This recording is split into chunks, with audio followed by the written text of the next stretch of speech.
दिल्लीत गुन्हेगारीचे प्रमाण वाढत असतानाच गुन्ह्याचे अनेक प्रकार समोर येताना दिसून येत आहेत. कारण 2 वर्षापूर्वी दिल्लीतील महिला कॉन्स्टेबलच्या झालेल्या हत्येचा तपास लागल्यानंतर अनेकांना धक्का बसलाय. या प्रकरणातील सगळ्यात मोठी धक्का देणारी बाब कोणती असेल तर हत्या करणारा दुसरा तिसरा कोणी नसून महिला पोलिसाबरोबर काम करणारा हेड कॉन्स्टेबलच आहे.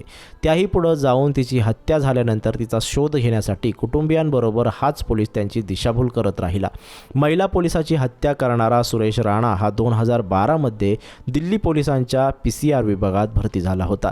तर त्यानंतर महिला कॉन्स्टेबल मोना 2014 मध्ये दिल्ली पोलिसात भरती झाली. PCR युनिटमध्येच या दोघांची ओळख झाली आणि ही दोघं एकमेकांच्या संपर्कात आली. मोना ही सुरेश राणाला डॅडी म्हणायची, मात्र मोनावर सुरेश राणाचे एकतर्फी प्रेम होते असं पोलिसांनी आता स्पष्ट केले आहे. मोना अभ्यासातही हुशार होती, त्यामुळे तिची उत्तर प्रदेश पोलिसात उपनिरीक्षकपदी निवड झाली. त्यानंतर तेथील राजीनामा देऊन ती UPSCची तयारी करू लागली. तिचे स्वप्न IAS किंवा IPS होण्याचे होते. त्यानंतर सुरेश राणाने तिच्यावर एकतर्फी प्रेम करायला सुरुवात केली.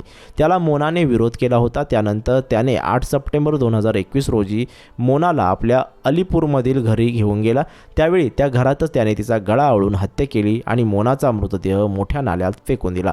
सुरेश राणाने तिची हत्या करून तिच्या कुटुंबियांचे सांत्वन करत तो त्यांना ती कुठेतरी बेपत्ता झाल्याचे सांगत राहिला.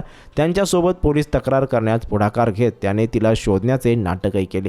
पोलिसांनी तिचा शोध घेण्यास दिरंगाई केली म्हणून त्याने कितीतरी वेळा पोलिसांवर तो चिडला होता. सुरेश राणाने आपला गुन्हा लपवण्यासाठी त्याने एक मुलाखतीच्या साहाय्याने मोनाचे कोरोना लस घेतल्याचेही प्रमाणपत्र बनवले होते. तर ती जिवंत असल्याचे भासवण्यासाठी तो तिच्या अकाउंटवरून बँक खात्याचा व्यवहारही करत होता.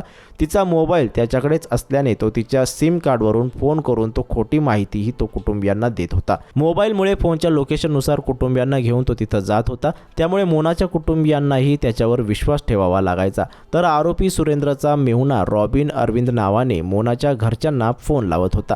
तेव्हा तो मोनाचे कुटुंबीय मोनाशी बोलायला सांगायचे, तेव्हा रॉबिन मोनाच्या आवाजाचे जुने रेकॉर्डिंग लावायचे. त्यामध्ये मोना म्हणायची की आई तू विनाकारण काळजी करू नकोस, मी व्यवस्थित आहे, माझा शोध घ्यायच्या भानगडीत पडू नका असे नाटक करून त्याने कुटुंबियांचे 2 वर्ष दिशाभूल केली. या प्रकरणात स्थानिक पोलिसांचाही मोठा निष्काळजीपणा समोर आल्याने मोनाच्या कुटुंबियांनी दिल्ली पोलीस आयुक्तांकडे दाद मागितली. त्यानंतर आयुक्तांनी या प्रकरणाचा तपास 2 महिन्यांपूर्वी गुन्हे शाखेकडे सोपवला. त्यामध्ये पोलिसांनी सर्वप्रथम तपास केला. तो नंबर रॉबिन ज्या नंबरवरून अरविंद म्हणून कॉल करत असे त्या फोनवरून हत्येचे रहस्य उघडले. तो राजपाल पवनचा मित्र निघाला होता. मोना जिवंत असल्याचे नाटक करण्यासाठी सुरेंद्रचा मेहुणा रॉबिन कॉल गर्लसोबत हरियाणा, डेहराडून, मसुरी सारख्या ठिकाणी घेऊन जाऊन तिथून मोनाच्या आवाजात बोलण्याचे नाटक केले जायचे. ज्या ज्या ठिकाणी जायचे असेल त्या त्या ठिकाणी मोनाचीच कागदपत्रे वापरली जायची. मसुरीत त्याने जाणीवपूर्वक मोनाची कागदपत्र हॉटेलवर सोडून हॉटेलवाल्यांनी मोनाचे कागदपत्र सापडले म्हणून फोन केला.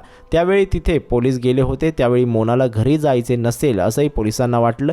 त्यामुळे त्यांनी त्या गोष्टीवर विश्वास ठेवला. हॉटेलवर कागदपत्र सापडल्यामुळे कुटुंबियांनाही ती जिवंत असल्याचे पटले होते. सुरेश राणाने पोलीस अधिकाऱ्यांची दिशाभूल करण्यात पटाईत झाला होता. मात्र एक दिवस त्याचा तो खेळ फसला आणि तो पोलिसांच्या जाळ्यात अडकला. त्यानंतर चौकशी केल्यानंतर त्याने मोनाची हत्या केल्याचे सांगून तिचा मृतदेह नाल्यात टाकल्याचे सांगितले. त्यानंतर नाल्यातील सांगाडा पोलिसांनी ताब्यात घेऊन तो फॉरेन्सिक लॅबकडे पाठवून कुटुंबियांचे DNA घेऊन आता त्याची चौकशी सुरू करण्यात आली आहे.